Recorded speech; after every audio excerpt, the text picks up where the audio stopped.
তো হ্যালো বন্ধুরা, চলে এসেছি নতুন একটা ব্লগে। তো আজকে আমরা ইতিমধ্যে আছি বাড়িতে। তো এখন আমরা যাব ভাঙড়ে, আর সেখানেই পা রাখছেন ভাঙড়ের বিধায়ক নওশাদ সিদ্দিকী ভাইজান। সেই ভাইজানের সঙ্গে আমরা দেখা করতে চলে যাব সরাসরি ভাঙড়ে। তো চলো বেশি দেরি না করে যাওয়া যাক। হ্যালো বন্ধুরা, একেবারে এই মুহূর্তে আমরা চলে এসেছি এখানে। এসেই দেখো অলি ভাই, শানুর ভাই, বলো কেমন আছো? পাবলিক বাংলা, রাজীব ভাই কেমন আছো?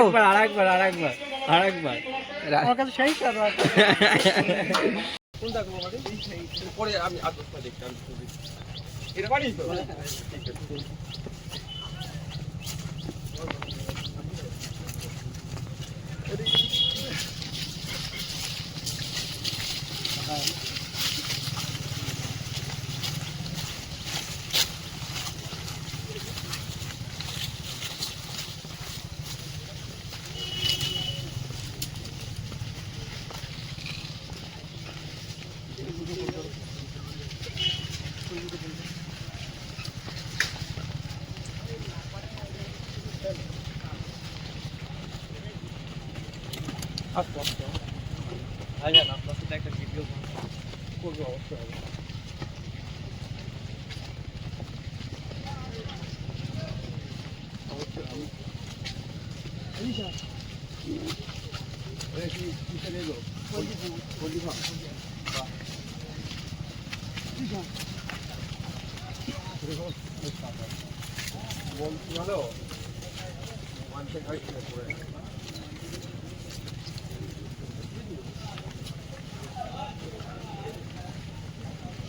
ওই জায়গায় এসে সবাই ওরা দায়িত্বশীলরা আছেন, তারা এসে বসে পড়ুন। ভাই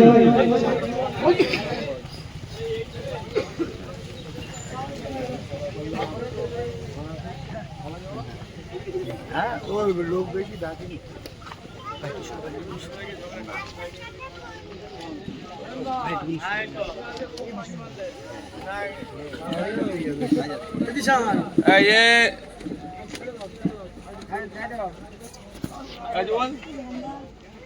প্রথম তো আমি সাধারণ মানুষের সাথে পরিচয় দেখো, হ্যাঁ, পিছনে যে দুটো পতাকা আছে এখন খুলে রাখো।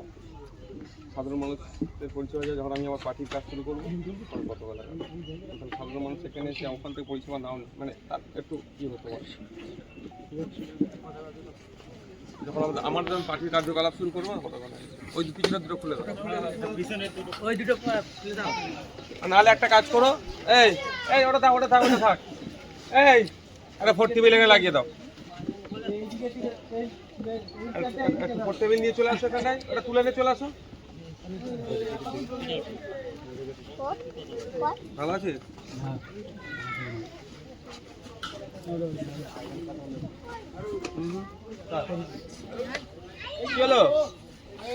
বিধানসভায় লাইভ স্ট্রিম দিয়ে শুভেন্দু প্রশ্ন করেছে যে গুরুত্বপূর্ণ বক্তব্য হয় সেগুলো লাইভ স্ট্রিম হয় না, কিন্তু মুখ্যমন্ত্রী যখন ভাষণ দেয় তার রেকর্ড হয় কিংবা লাইভ দেখানো হয়। এই বিষয়ে শুভেন্দু বাবুর এতদিন পরে যদি ঘুম ভাঙে, আমার কিছু করার নাই।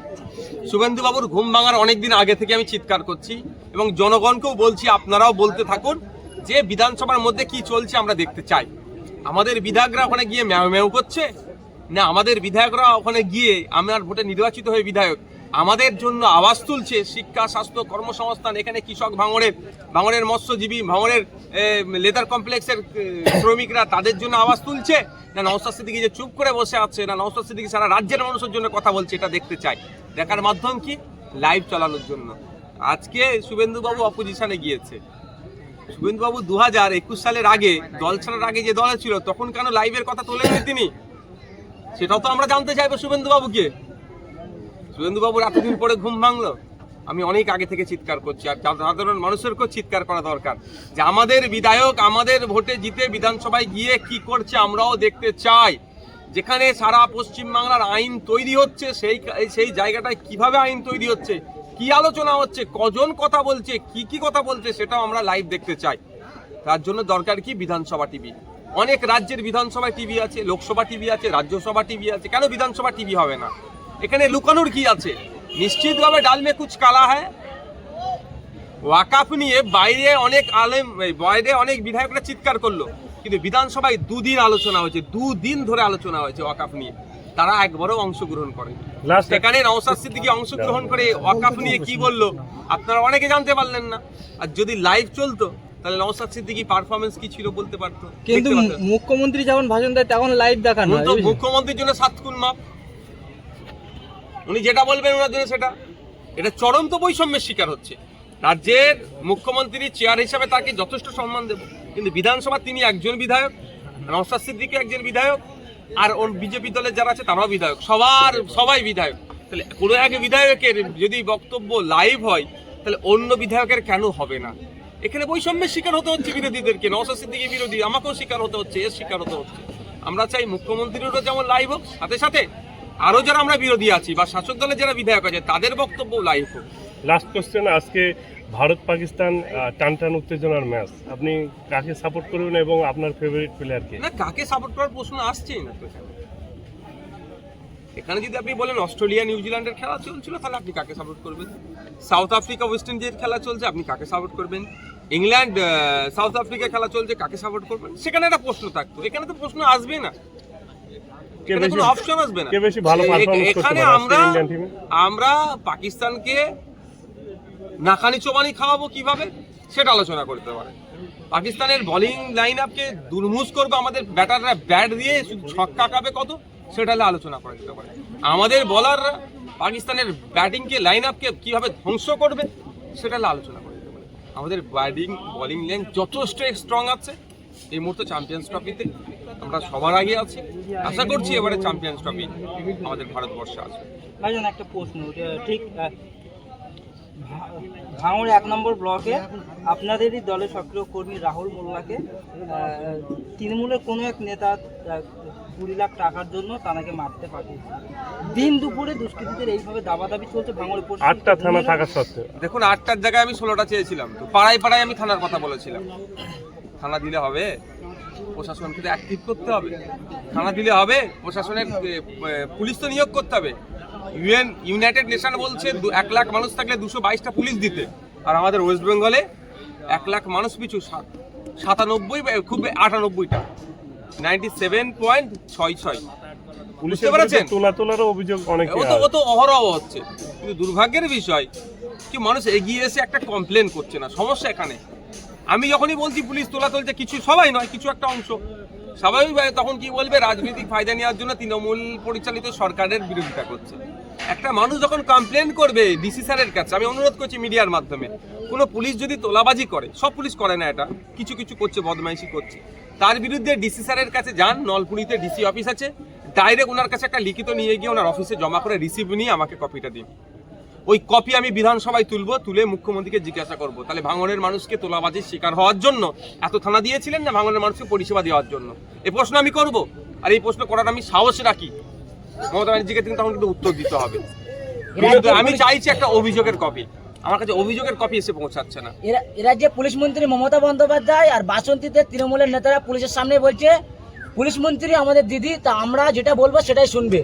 যেভাবে ঘর বাড়ি ভাঙচুর করা হলো, কি বলবেন? এখনো পর্যন্ত কোনো দুষ্কৃতী গ্রেপ্তার হলো না, লাস্ট একবারে প্রকাশ্যে বোমা নিয়ে ঘুরে আমরা কথা চলছে, ওটাকে আমরা প্রশাসন তার কাজে ব্যর্থ।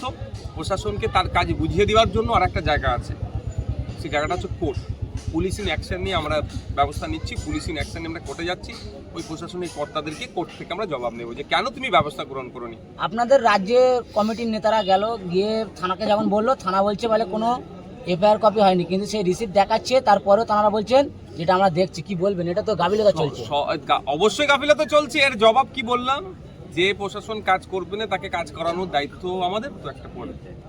প্রশাসনকে কাজ করিয়ে নেওয়ার দায়িত্বের মধ্যে আমাদের একটা দায়িত্ব পড়ে, সে দায়িত্বটা আমরা কোর্টের মাধ্যমে করে নেব। 7 মিনিট লাগে যে এলাকাতে উত্তপ্ত হয়ে আছে, পুলিশ যেতে আধা ঘন্টা টাইম লাগলো, এবং দেখুন আমি আমাদের ক্যামেরা ধরা পড়লো তিনি চা খাচ্ছিলেন বসে বসে। হ্যাঁ, ব্যাপারটা হচ্ছে এই ধরনের অরাজকতা করছে। এবার পরে দেখবেন, আমি আপনাদের বলে রাখছি, দেখবেন কোনো সময় বাসন্তী থানার পুলিশ টেবিলের নিচে লুকোচ্ছে। কাদের জন্য? তৃণমূলেরই জন্য। কারণ ওদের কথা শুনে শুনে এখন ভোতা হয়ে যাবে। তৃণমূল গোষ্ঠীদ্বন্দ্ব করবে, কোনো সময় এসে এমন পিটাবে টেবিলের তলায় লুকোতে হবে।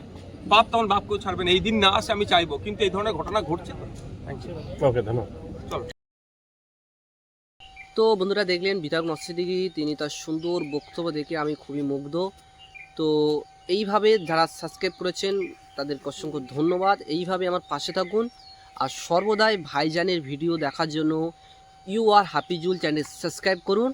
তো দেখা যাচ্ছে নেক্সট একটা ব্লগে, ততক্ষণ সবাই ভালো থেকো, সুস্থ থেকো, সবাইকে অসংখ্য ধন্যবাদ।